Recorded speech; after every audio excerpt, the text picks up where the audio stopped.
तो कैसे हैं आप लोग? बढ़िया ना? जैसा कि मैंने लास्ट लेक्चर में आपको बताया था कि अगले अगले लेक्चर में हम पढ़ेंगे मिरर फॉर्मूला। ठीक है, मिरर फॉर्मूला को समझने से पहले हमें साइन कन्वेंशन समझना पड़ेगा। अब ये साइन कन्वेंशन क्या है, यही तो बताने जा रहा हूं। साइन कन्वेंशन, चलिए इसके लिए सबसे पहले एक मिरर बना लेते हैं। तो मिरर बनाएंगे तो हम कॉनकेव ले लेते हैं, ये रहा कॉनकेव। ठीक है, प्रिंसिपल एक्सिस भी बना लेते हैं, ये लीजिए बन गया प्रिंसिपल एक्सिस। ठीक है, प्रिंसिपल एक्सिस के बाद सब नाम दे दीजिए, यहाँ इसको पोल, ठीक है, इसको फोकस और इसको centre of curvature. Okay, centre of curvature. तो बच्चा लोग याद है हमने पढ़ा था पोल से और सी तक के डिस्टेंस को आप कहते हैं आर। क्या कहते हैं? आर। इस कर्व से centre of curvature, radius of curvature याद है, radius of curvature. Okay, and आप यहां से यहां तक की डिस्टेंस को कहते हैं एफ, फोकल लेंथ। क्या कहते हैं? Focal length. तो सबसे पहले फॉर्मूला यही निकल कर आता है, the relation between F and R. F and R, जो आपका रेडियस होता, फोकल लेंथ होता है, वो रेडियस का आधा होता है। ये पहला फॉर्मूला है जो यूज होगा यहां पर, F equal to R by two. मतलब यहां आर अगर 20 सेंटीमीटर है तो आपका एफ 10 सेंटीमीटर होगा, उसको क्या कर दीजिए आप, हाफ कर दीजिए। ठीक है, तो यहां से ये पहला फॉर्मूला है, राइट। इसके बाद फोकल लेंथ निकल जाएगा। ठीक है, अब चलो कुछ भी एक इमेज इमेजिन कर लेते हैं, यहां पर एक ऑब्जेक्ट बना दो। सबसे पहले यहां पर एक ऑब्जेक्ट बना देते हैं, ये रहा, इसको नाम दे दो ए बी। ए इसका सर हो गया, बी इसका पैर हो गया। इसकी एक इमेज भी इमेजिन कर लो, जरूरी नहीं कि सही हो, बस इमेजिन कर लो, कोई दिक्कत नहीं। ये रहा, इसको नाम दे दो A dash B dash. A B आपका ऑब्जेक्ट हो गया, ए डैश बी डैश आपका इमेज हो गया। ओके, चलिए अब देखिए तो जरा, पोल से यहां तक की डिस्टेंस को कहते हैं यू, मतलब ऑब्जेक्ट डिस्टेंस। एंड यहां से यहां तक की डिस्टेंस को कहते हैं वी। याद है प्लेन मिरर में मैंने बताया था। ठीक है, तो सबसे पहला rule, all distances are measured from pole. सारी डिस्टेंसेस को आप कहां से मेजर करेंगे? पोल से। पोल से एफ तक की डिस्टेंस एफ कहलाती है, focal length, right. And pole से सी तक की डिस्टेंस आर कहलाती है, और आर का ठीक आधा आपका फोकल लेंथ होता है। एंड पोल से ऑब्जेक्ट की डिस्टेंस यू कहलाती है, ऑब्जेक्ट डिस्टेंस। एंड पोल से इमेज तक की डिस्टेंस आपका वी कहलाता है। क्या कहलाता है? वी। ठीक है, अब इसी में साइन कन्वेंशन, तो थोड़ा सा अगर याद नहीं है तो फिर भी बता देता हूं। जिधर से रेज आए, रेज ऐसे आएंगी, ऐसे ऐसे ऐसे ऐसे ऐसे ऐसे। ठीक है, ये रेज आ रही है तो ये डायरेक्शन पॉजिटिव हो जाएगी। मान लो ऐसे आ रही है, एक्स एक्सिस हुआ ना, ये एक्स एक्सिस, तो ये पॉजिटिव, और एक्स एक्सिस इधर क्या ऐसा होता है? नेगेटिव। तो आपको ये सब याद करने की जरूरत नहीं है, आप सिंपल ये बात याद रखिए कि जिधर से रेज आए वो डायरेक्शन पॉजिटिव, उसके अपोजिट नेगेटिव। बस, रेज इधर से आया, इस डायरेक्शन को पॉजिटिव ले लो और इस डायरेक्शन को नेगेटिव ले लो। ठीक है, और ये जो प्रिंसिपल एक्सिस है, इसके ठीक ऊपर पॉजिटिव, नीचे नेगेटिव। बस इतना ही याद रखना आपको साइन कन्वेंशन में, इतना ही याद रखना है, और कुछ याद नहीं रखना। रेज जिधर से आए वो डायरेक्शन पॉजिटिव, उसके अपोजिट नेगेटिव। प्रिंसिपल एक्सिस के ऊपर पॉजिटिव, नीचे हो तो नेगेटिव। ये देख रहे हैं आप, दोनों ही पॉजिटिव होंगे, क्योंकि ये भी प्रिंसिपल एक्सिस के ऊपर है और ये भी प्रिंसिपल एक्सिस के ऊपर है। ठीक है, तो अब आपको देख रहे हैं एफ यू और वी, तो इन तीनों के बीच का रिलेशन क्या होता है? उसी को कहते हैं mirror formula. 1/f equal to 1/v plus 1/u। जहां पर बच्चा लोग एफ है आपका फोकल लेंथ, ठीक है, यू है आपका ऑब्जेक्ट डिस्टेंस, एंड वी है आपका इमेज डिस्टेंस। ठीक है, एंड आर आपका रेडियस ऑफ कर्वेचर ले लीजिए। Radius of curvature. ठीक है, तो दो फॉर्मूले अभी आपने जाने, F equal to R by two and 1/f equal to 1/v plus 1/u। Okay, क्या सर फॉर्मूले तो बता दिए, आए कहां से, कहां से आए भाई, डोंट वरी, इसका प्रूफ आपको 12th क्लास में मिलेगा, जहां पर आप चैप्टर पढ़ेंगे रे ऑप्टिक्स नाम का। ठीक है, बहुत बड़ा चैप्टर है रे ऑप्टिक्स। ठीक है, उसके बाद आपका अगला चैप्टर आएगा वेव ऑप्टिक्स, तो वहां पर आप दोनों, अभी फर्स्ट लेक्चर में बताया था ना, light has dual nature, particle and wave, right. तो 12th में जाकर आपको इसका प्रूफ मिलेगा, इन दोनों का ही मिलेगा। 10th में बस याद कर लीजिए, कोई दिक्कत नहीं, कोई दिक्कत नहीं, इतना यूज होगा ही नहीं, बस फॉर्मूले को याद कर लीजिए। ओके, अब इसी के बाद एक छोटा सा कॉन्सेप्ट और आता है, जिसको आप कहते हैं लेटरल मैग्निफिकेशन या लीनियर मैग्निफिकेशन। ठीक है, लीनियर, हैशटैग लगा लेते हैं, लीनियर मैग्निफिकेशन। अब मैग्निफिकेशन है क्या, याद है ना, हम भी इमेजेस को मैग्नीफाइड करते हैं, जूम करते हैं, राइट।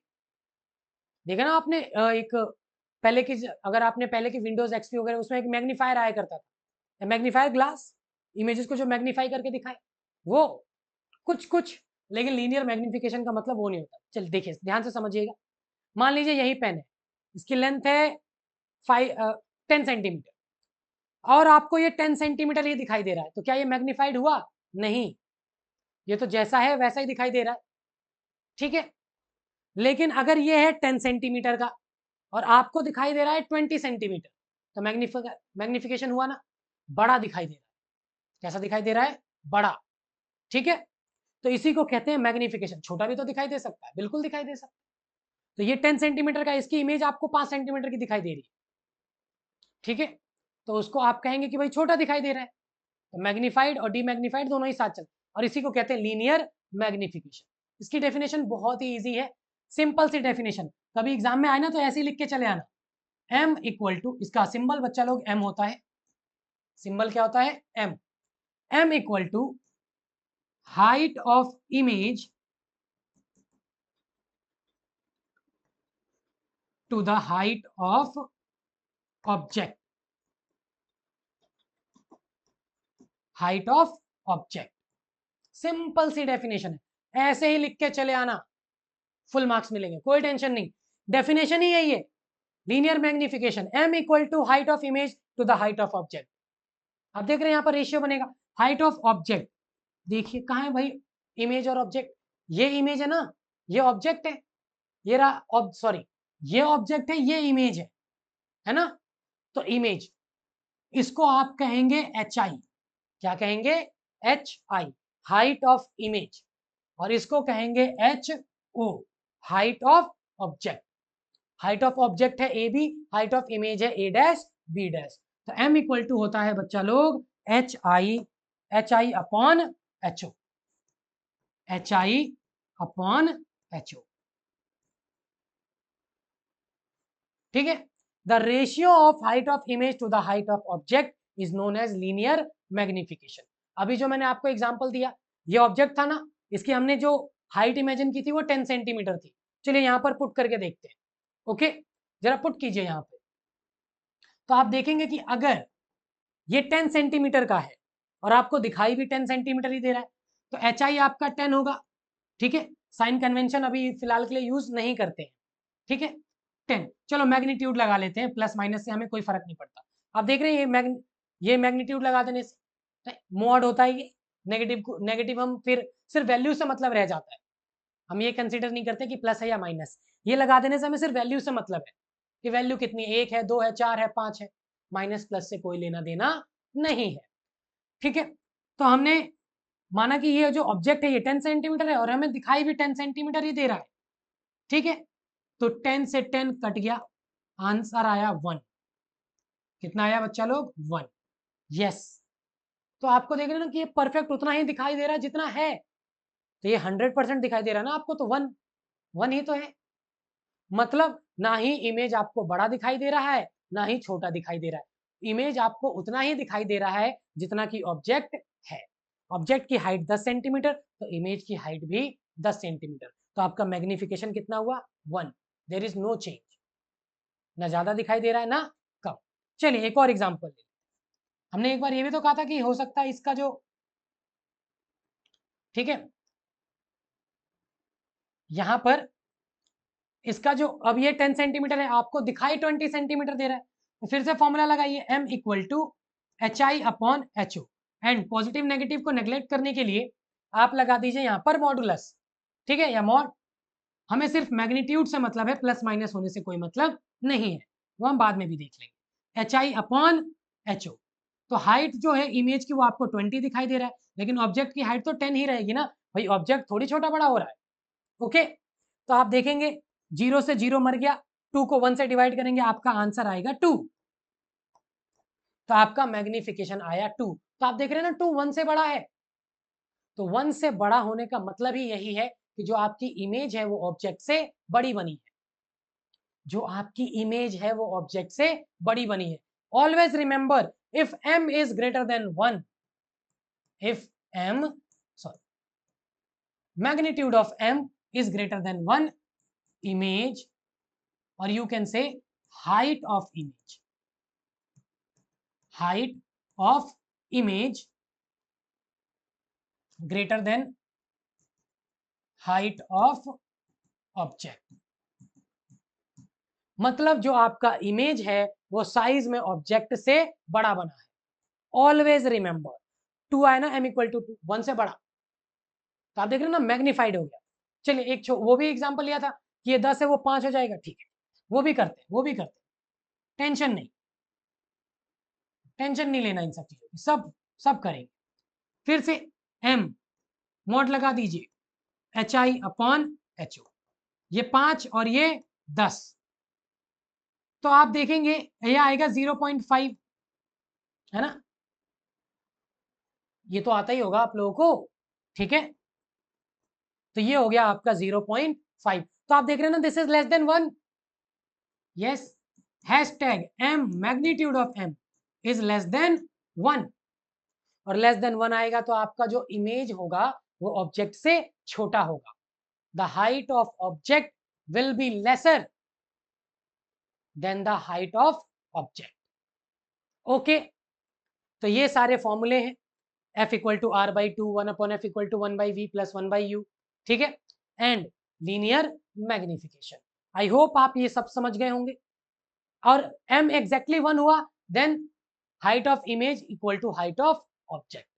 ये 10 सेंटीमीटर, तो इमेज भी 10 centimetre. If m is equal to 1, 1 से ग्रेटर हुआ तो height of image greater than height of object, ठीक है। 1 से छोटा हुआ तो height of image less than height of object, ठीक है। अब ये सब कुछ आपने जान लिया है। अब इसी के बाद हम अपना रे डायग्राम्स बनाना स्टार्ट करेंगे। चलिए, ओके, उसको हम नेक्स्ट लेक्चर के लिए छोड़ते हैं, आज के लिए इतना बहुत है, ठीक है। तो हम चलिए मिलते हैं नेक्स्ट क्लास में।